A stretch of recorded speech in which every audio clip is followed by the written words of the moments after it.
Okay, it's mailbag time. You have questions, I have answers. Thank you to everybody who asked. I put out a tweet saying, hey, I'll be gone for a little while. I'd like to do a mailbag before I leave. This is me doing it. So while you're listening to this, I am hopefully in Hobbiton in New Zealand. Fingers crossed. Okay, so the first question is from Kai.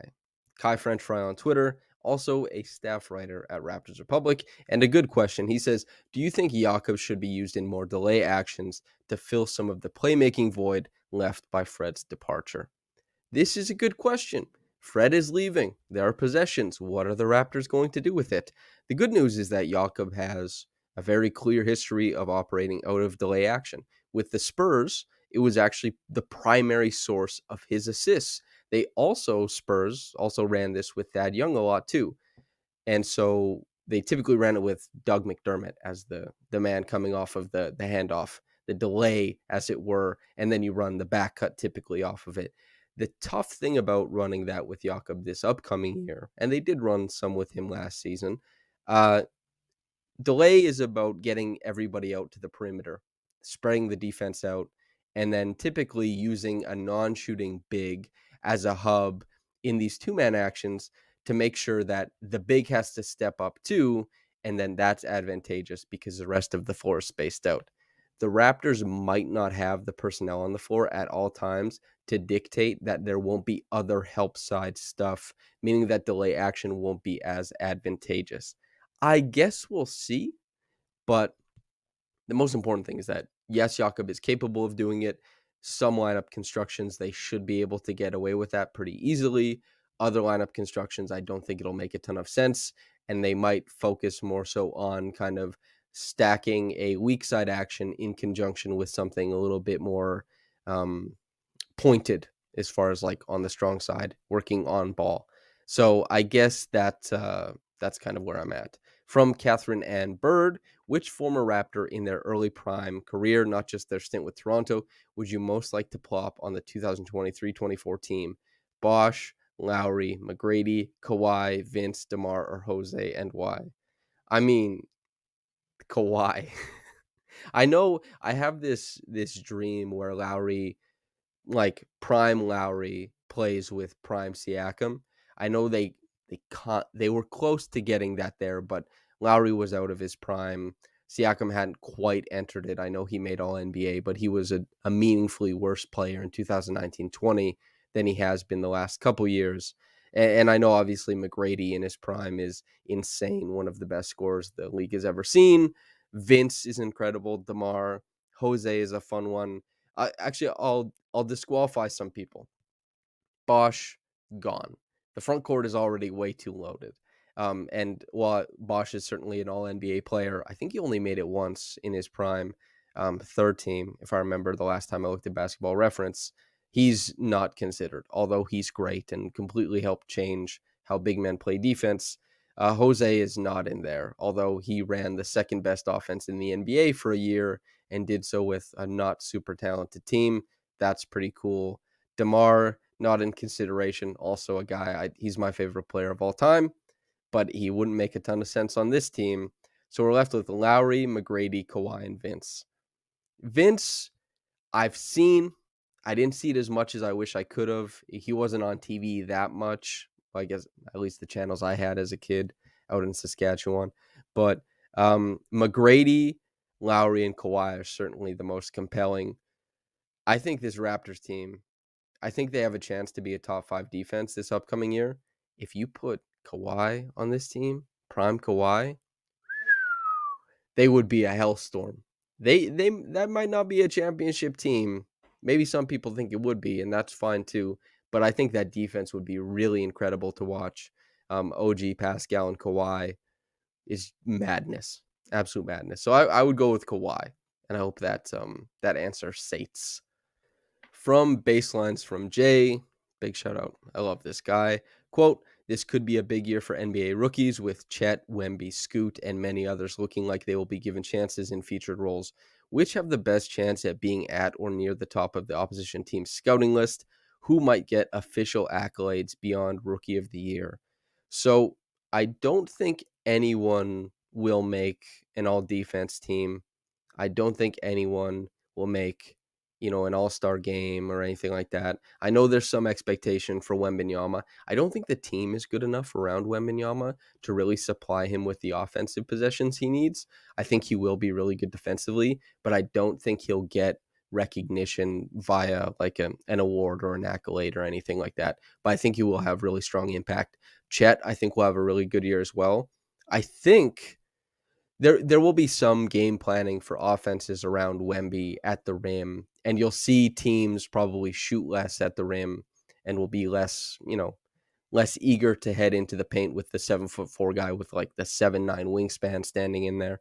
But I think Scoot, given his pick and roll prowess and the fact that he runs it at a bunch of different speeds and he makes a ton of different styles and types of plays out of the pick and roll, I think that he has the best chance for teams to look at him, how they should defend him coming into the season. And, Portland, I wonder what happens with Dame, of course, but they have tertiary players who can help him in that regard. And I think Scoot probably has the best chance of being game planned for. And I think Chet, he's kind of a forgotten man. He shouldn't be. I think he'll have a big year. But all three of those guys and many others, as you said, I think it's a really exciting year for young prospects. Summer League was popping when I went. It's the first time they ever sold out. They sold out 2 days. Mostly the Wemby thing, of course, but there was a bunch of other stuff, fun stuff happening there. Oh, yeah. Gradey Dick, of course, MVP. That's the accolade, I'm sure. From Poets Against Cop City, quote, with the roster construction as it is, provided nothing changes, the potential downsides are clear, but is there any one player who could potentially benefit versus last year or help if they weren't here last year? And if so, who is it and how might they contribute more to the team? I think that the moment Fred VanVleet left, it opened up this avenue for Gary Trent Jr. to provide quite a bit more this upcoming season than he did last season. And I think he made really good steps from year one with the Raptors. Well, he had kind of 15 games with the Raptors at the back end of the Tampa season, but let's say year one with the Raptors, 2021-22 to 2022-23. As far as play style, I think that he made way better decisions when he was on the floor. Reflected in that is his 2-point percentage. A lot of his shot making was in this, it's hard to replicate how good his shot making was. His off the dribble stuff, he was competing with guys as far as efficiency like Seth Curry, Kevin Durant, guys like that in the mid range. And his pull up stuff was at a level that I didn't think was sustainable. It wasn't as good last season, but his overall efficiency, he managed to maintain it by making better decisions off ball, using an extra dribble to get downhill, a little bit more of getting to the free throw line and a half court, better decisions in transition, although that's still like maybe a little bit poor on his end. That stuff has been super important for him. And he also pairs extremely well with Scottie working out of two-man actions. I suspect he'll have a good year working with Jakob. There could be stuff with Pascal, of course, and he's going to spot up and have a lot of opportunities to finish plays above the break and from the corner as a shooter. That's like the road is paved for Gary to, I know like he opted in, he wanted to be this past summer opting out and getting like that big fat contract. At the start of the year, the rumors were he was trying to head out onto the market and get like 4 years, 100 million, 25 per. He had to take 18. He wants to come back, get a little bit more usage, obviously, and have an opportunity to make more reads as a playmaker. The shots are going to fall in his lap, of course. The Raptors are going to have to run non-traditional non-traditional handoff basketball instead of pick and roll. That benefits Gary. A lot of this stuff trends towards Gary getting the ball and, shots falling into his hands. So I think he's in a position where he can contribute a lot more next year. And the Raptors defense being behind him, a lot of size, quickness, and length, it's going to incubate him a little bit more. It's going to make his gambles a little bit more friendly. Like if he gets them wrong, there's more protection and length against rotation back there. As far as being kind of a pest on ball, they're going to ask him to do more of that. My expectation is that Gary is the guy who he's definitely, could benefit versus last year. I think that Gary is a guy who benefits a ton from this new Raptors context. And he was already benefiting from the Raptors context prior to the Jakob trade a decent bit. And I think this roster construction makes a lot of sense for Gary to have a big year. I don't know how that affects, extension talks going into the future, how that might work out, but I think he'll have a good year. From Nesta's boss, quote, "What are your thoughts about why Darko will implement with the current roster as constructed? Summer League didn't show much about what the staff will run, so any insider thoughts? I'm ready to see an actual system and not the Nick Nurse Jazz style system." I think that, we did a big episode, myself, Trey, and Caitlin Cooper, talking about the offense, what they will struggle to do, and what they're most likely going to do. And so I know there's some people who responded back to that saying, like, you don't know what the Raptors are going to do. Why would you be pessimistic? You don't even know what the offense will look like. But I don't mean to be like arrogant here. There's enough overlap in regular offenses, even in the Raptors offense that was stagnant, the improvisational Jazz style versus like the Suns. Even in those completely different offenses, there's still like 60% play overlap. You can expect to see a lot of there's NBA offenses do things differently, of course, but they also do a lot of things the same. So like at least 50% of what a team is going to run, everyone will be pretty aware of what that action looks like, what they're trying to do, where you're trying to get the advantage from. Sometimes it's on a mismatch. We saw a lot of that with the Raptors. With the Suns, for example, and like Devin Booker and Chris Paul and Mikal Bridges, it's like running a ton of Spain pick and roll or Spain leak. And with DeAndre Ayton, it's like, okay, so what are they trying to do here? They're trying to get their pull-up shooters into space or downhill where they can make laydowns. Where's the advantage coming from? Screening. How do these guys manipulate the screen? How do they use the ball in those kind of situations? We know that the Raptors are going to run a ton of dribble handoff sets. Why do we know this? Because of the personnel on the roster. Why do we know this? Because teams run, regardless of who's on the roster, too, a lot of dribble handoff sets. What have we seen in the past? A lot of Gary doing well in dribble handoff sets. What have we seen in the past? OG struggling a little bit when he's on ball. Scottie doing really well on, like, as far as the screener with the ball. We've seen Pascal be pretty wormy getting downhill, working off of good handoffs and stuff like that. So, and Jakob has been a handoff hub in the past. We can reflect on all this kind of stuff, and we can look at the known and say, it's probably not going to be great in the half court, but there's some unknown. And that is what I don't know. The known stuff has been talked about for about like an hour and 10 minutes by myself, Trey, and Caitlin. And we do our best to forecast what that might look like and how the Raptors might try to game plan around that. But there are some unknown. There's going to be some sideline out of bounds stuff. There's going to be some baseline out of bounds stuff, some set plays that I won't recognize that I'll have to get familiar with. And that stuff, I haven't talked to Darko about that. I have no inkling or idea, but that is a great question. Truly fantastic. From Blinky, Samson, be for real with me. Do you see a Pascal trade? And another question is, do you think Gradey will be able to be a good shooter in his first year? A Pascal trade is a possibility. The conversations have been had. The Raptors have been willing to discuss those conversations. Other teams have been engaged trying to get Pascal. There's interest on both sides. The Raptors, yes, they have been, if the offer is good, trying to trade Pascal. It's probably easier to get Pascal now than it has been in the past. There's more willingness there. Does that mean it'll happen? Not necessarily, but I think that it's a possibility. That's me being for real with you. And do I think Gradey will be able to be a good shooter in his first year?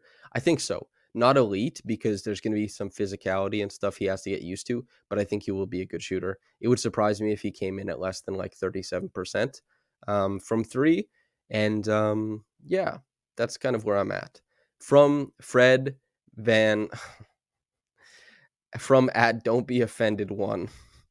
Is Scott Barnes the best non-guard passer in the NBA outside of Jokic and LeBron? I think that Scottie is one of the best passers in the NBA, just pure passing skill. He's not one of the best playmakers yet because he doesn't break down the defense enough to create advantages for others. Like Domantas Sabonis is a better playmaker than Scottie Barnes because Domantas Sabonis is a better screener and has more gravity as a scorer, And so, you can build kind of a larger hub out of it. Maybe Scottie will be able to do that next season or like the year after that. I'm not sure. Probably not. The screening is really important, and Sabonis is really far ahead of him in that regard. But as far as like passing talent, making reads, stuff like that, I if somebody asked me like, do I think Scottie's one of the 10 most skilled passers in the NBA? I think like passing talent, yes, that's the whole crux of that massive article where I looked at every pass he made and to see, advantaged assists, how many of them he had, of which he had a very high ratio. I'll put that in the bio if anybody wants to read it. I think that he's an extremely talented passer, the best non-guard passer in the NBA outside of Jokic and LeBron. Let me go look at the assist leaders. So it depends if you consider Luka a guard or a forward. I think that Luka is a better passer than Scottie. That's not a slight, obviously. But a lot of the guys on this list that you would label as better passers, they're guards. A guy like Draymond Green, you could probably make the case that Draymond is a better passer than Scottie. But how much longer does that last, right? You could probably make the case that Josh Giddey is a comparable passer to Scottie as well. But outside of that, man, yeah, like Jimmy Butler, I love the reads he makes. I think he's a really brilliant passer and playmaker, but just like passing, if we're going to be very specific and just call it passing, I would say, yeah, it's like LeBron, Jokic, Scottie, and then LeBron and Jokic are the tier, and then there's like that second tier of, I guess, bigger guys like Giddey, Scottie, and Draymond. Other guys will emerge, I'm sure. They have to develop it out, but yeah, I think he's way up there for sure. But just let me say, like, that's passing, not playmaking as a whole. If it's playmaking as a whole, Scottie isn't close yet. But he's a brilliant, brilliant passer. From Postmodernista, quote, why do you think Otto Porter Jr. has been extremely silent since his injury, surgery, and recovery? I think he's a pretty quiet guy. Like, even when he had the baby last year, that was media knew like a decent amount before, and like it was kind of known, but he's a pretty private guy. He wants his life to be his life, and like the NBA is the NBA and it's work and all that kind of stuff. So I think that's it. I don't think it's hinting at any malcontent or anything like that. I think it's just some players keep their personal life, their workout. Like, just because you don't post the workout doesn't mean you're not working out. Just because you're not like in the gym wearing the Raptors tee and you're not doing all that kind of stuff, or with the team at summer league, it doesn't mean there's any malcontent or anything like that. Yeah, I guess that's kind of where I sit on it. He's just a pretty private guy. From ND Talks Ball, quote, where are you in terms of Precious stock? You see a world where he's a starting five. I do think that's a possibility, a starting front court position. Maybe it's not with the Raptors down the road, but I'm still holding the Precious stock. I think that there is all-star upside there. Now, some people might think I'm crazy, but I'll tell you what, I'm still holding on the potential. He's such a good athlete. His finishing has come around a ton. Like when he improves, it's rapidly, and all it has to do is hold and be consistent, and then like he's good at a bunch of things. It's not the friendliest context for him on this Raptors team now because the front court is so loaded. But I guess we'll see. But I'm big on Precious still. I quite like Precious. From Nasamali, quote, would you shorten your shooting range by about 5 feet if it meant you could stick your arm in the rim, end quote. Yeah, my shooting range, hey, I can shoot from 5 feet behind the line. That's a piece of cake. I know people were poking fun because there's that video of the Raptors Republic guys at Summer League saying we were bums. What? Because I missed the first NBA three-pointer I took. I hit the next one of two, both off the dribble, step backs, 50%. I'm James Harden out there, man. No, I'm just kidding. Yeah, I'd love to be able to stick my arm in the rim. I used to be able to dunk. I haven't dunked since the pandemic. I don't know if I'll ever do it again. Bad news. I'd love to be able to stick my arm in the rim. That'd be great, man. I'd give up 5 feet of shooting range for that in a heartbeat, dude, for sure. From from Adam, are you still coming to my birthday party? No, I'm so sorry. I wish I could, but I won't be around. From Billy Thompson, quote, do you have any takes about the FIBA World Cup? Who are you excited to watch? Which teams do you think are favorites? I think that the United States are always the favorite. I think that Canada rocks. I think that you should be reading as much Jonathan Chen as you possibly can because he's so good at covering the Canadian basketball, the team, and just Canada basketball in general. And basically watching a backcourt of like Jamal Murray and Shai Gilgeous-Alexander excites me to an unbelievable degree. Both those guys are some of my favorite players to watch. It'll be tough to figure out, like, the front court situation. That's some countries develop guards, some countries develop wings, some countries develop bigs, and very few countries develop them all. The United States are like the only country that has a claim to fame of like they'll have an all-star at every, guard, front court, wing. They'll have an all-star at every single one of them. But they should be the favorite, but they're beatable this year for sure. And Canada, I mean, hell yeah, I think why not? Wouldn't that be fun? And then another question regarding this from those guys sports quote, is it too late to ask a question? Hope not. Hope you have fun on your trip. Will we get a react pod once the surprise Dame trade to Toronto happens? Actual question, if Wiggins was on this Canadian team, how would you like the chances to win it? Their chances would be better. I like their chances to win it now. Like, I like them because they're better than it has been in the past. But if Wiggins was there on the wing and you could even play him up at like the 4, um, I don't know if they'd get freaky enough for a 5, especially for kind of how FIBA basketball is played. But I would like them, sure. Like, why not, right?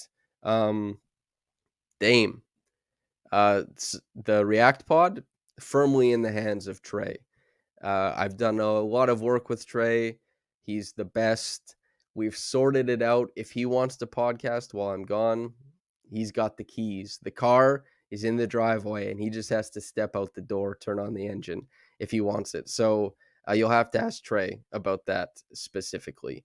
From Tyler Bloomfield, quote, what are reasonable expectations for Darko's first year as an NBA coach? What benchmarks or indicators would you be looking for to assess his success? And same questions for Gradey Dick. So for Gradey is an easier one. If he goes north of 20 minutes per game, huge win. If he's getting up a lot of threes, huge win. That's basically all I'm looking for. He's a little things king. He nails a lot of the in-between game. And if he's sticking on the floor and playing a lot of minutes, I think that means that he's hitting his shots. I want to see a lot of shots go up. I want to see and I want to see him out on the court. That's the only way you're going to figure out some of these things that are kind of like question marks about his game. Darko, benchmarks. I want to see him.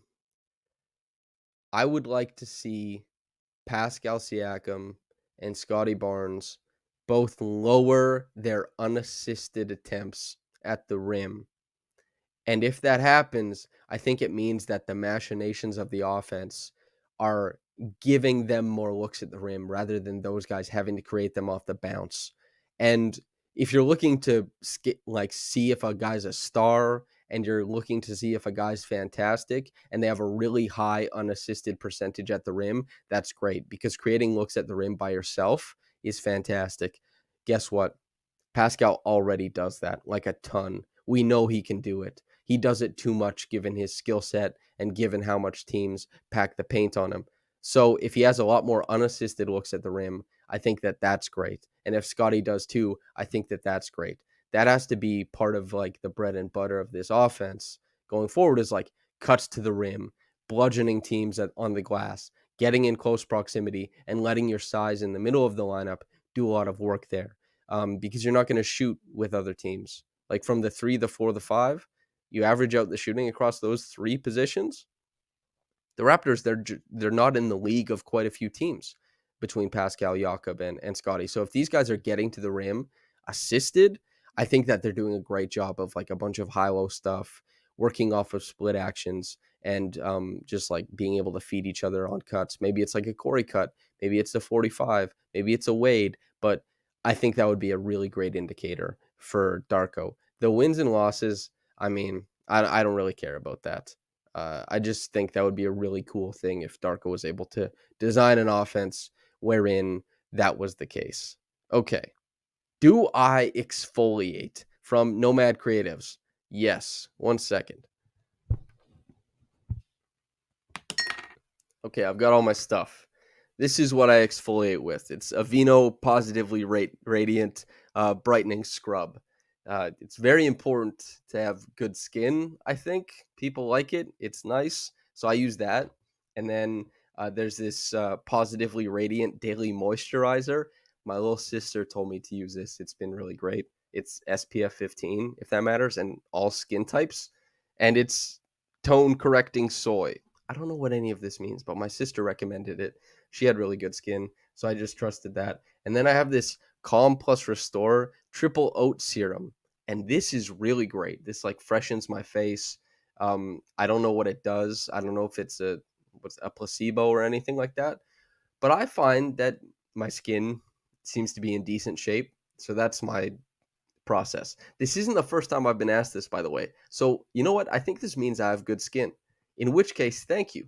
Not really basketball talk. From South Central M95, quote, what are your thoughts on Javon Freeman-Liberty? Does he have a chance at consistent NBA minutes similar to Jeff Doughton last season? I think he does have a chance.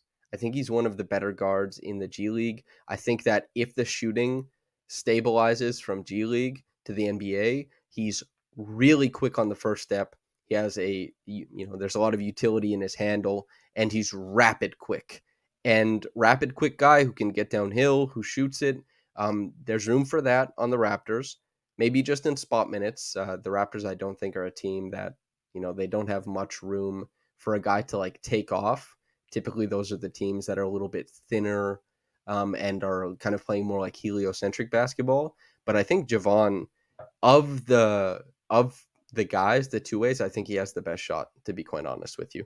From O. McConnor, quote, over or over or under 45 wins. I'm going under. I hope that's okay.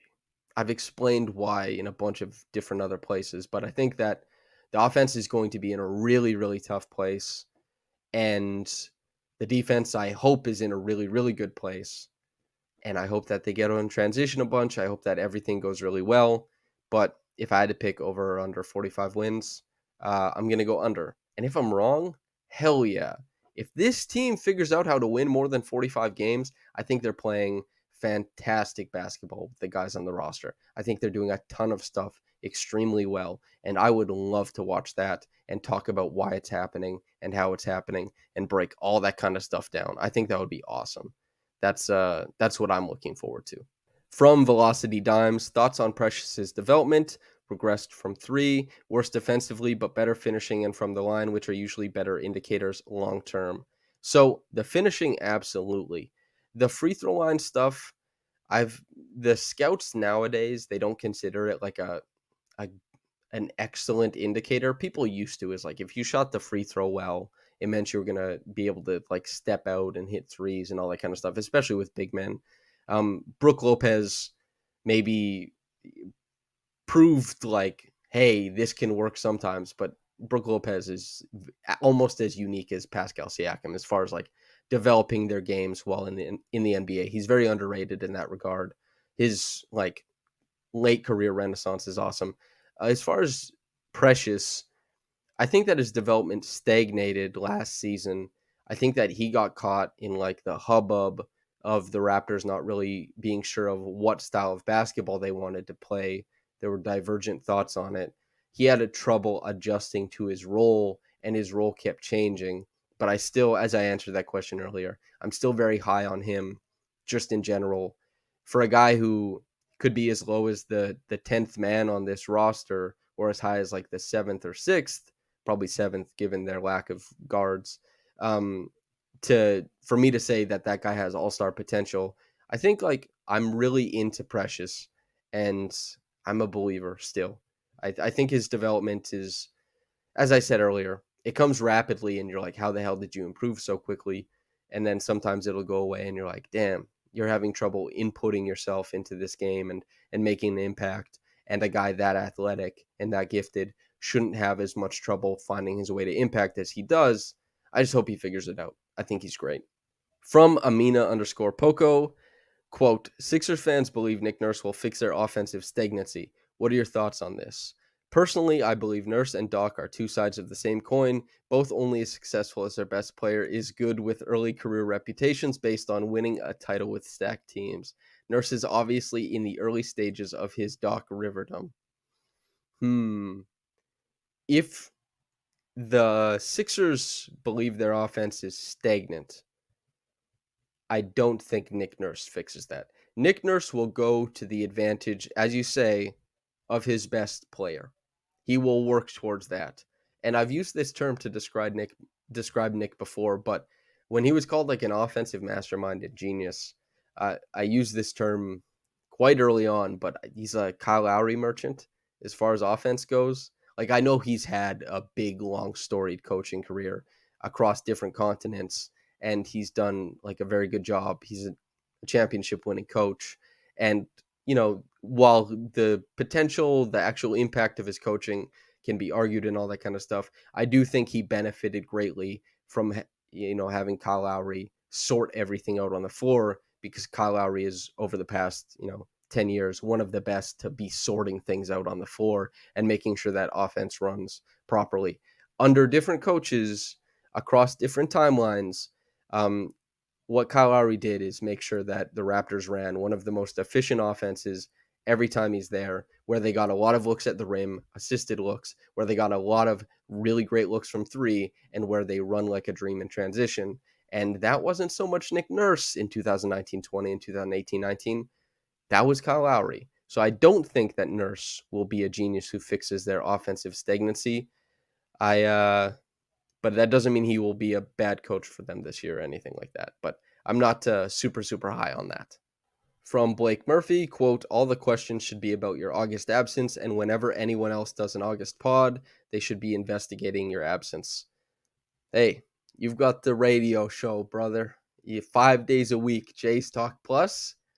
Give me a segment where you wonder and ponder on my whereabouts. Anybody who wants to engage in this for brand awareness, this would actually be really good. Yes, please talk about me all the time while I'm gone or while I'm present. Only good things, though. Please and thank you. Last question from Isfandiar Berahani. Would you rather be locked in a cage with a Komodo dragon, 50 tarantulas, or a 12-foot venomous snake? I have told a story years ago, back when Blake and I were doing an episode of the podcast about my interaction with a tarantula. Not a pet tarantula, a tarantula in my house. If anybody wants to go try and find that, feel free. I won't tell it here. I would take the 50 tarantulas. The 12-foot venomous snake, I feel like that's bad news. He's going to bite me with his venom. I can't escape him. I know, like, I'm supposed to get into the semantics and ask you how big the cage is and all that kind of stuff. I get it. But this seems like fairly intuitive to me. I've also watched the nature docs, David Attenborough talking in the background, where the Komodo dragons like attack each other and you see their claws. They also spit venom, don't they? That all seems like terrible. And I'm pretty sure tarantulas wouldn't do anything to me. Like, it would suck. I don't like being around tarantulas. It's not something, that's not what I want. But how long am I locked in the cage? Do I have to like kill and then leave the cage?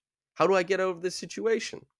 But regardless, no matter when it ends, if it's like, 20 minutes in the cage, or you kill everything and then you leave, whatever it is, it's the tarantulas. I think that's the answer that makes sense to me anyway. Thank you to everybody for listening. I am your mailman, Samson. I'm going on a trip. Thank you for listening to these backlogged podcasts, which I hope to God aren't made, completely pointless because of a trade or something like that. That would be bad news. I'll still be writing while I'm away. But yeah, first and foremost, thank you to everybody for listening to my podcast this year, for indulging my writing, and a lot of you guys paying for it. It is so meaningful to have your work paid for, especially when, it's labor. I thank you, the people who respect that. I pay for people's stuff that I want online. I pay, and when you're not online, you don't get anything for free. You pay for it. I pay people for their work, and I thank the people who pay for mine. It's awesome. With this vacation type thing, I guess this is kind of like the signal of the end of my first season covering the Raptors, I suppose. What a year. Even though it wasn't the best as far as like the Raptors side of things, certainly not. I enjoyed myself a bunch. I got to meet a lot of readers and listeners over the course of the season. People said hi on the street. People said hi on planes. People said hi everywhere. God, I got recognized doing groceries, and just that's nice. People are just like, hey, I read your work. That's great. We sold out Rivoli and did a live podcast. We had a bunch of people come to the draft party. We did a subscription model, and people signed up. And hell yeah, that's all a guy could ask for. And I got to cover the Raptors and talk to players and coaches, and that whole deal was awesome. So thank you so much to everybody. Y'all are the best. And also big thank you to Trey. The weekly podcast format radically changed because of his presence and radically improved, in my opinion. He is, I love being able to podcast with him as often as we have been. What a guy. Just the best. And all you listening, viewing, the best. The best. Okay, I'm out of here. I hope you enjoyed it. Thanks for tuning in. And whether you got into this in the morning or at night, have a blessed day and goodbye.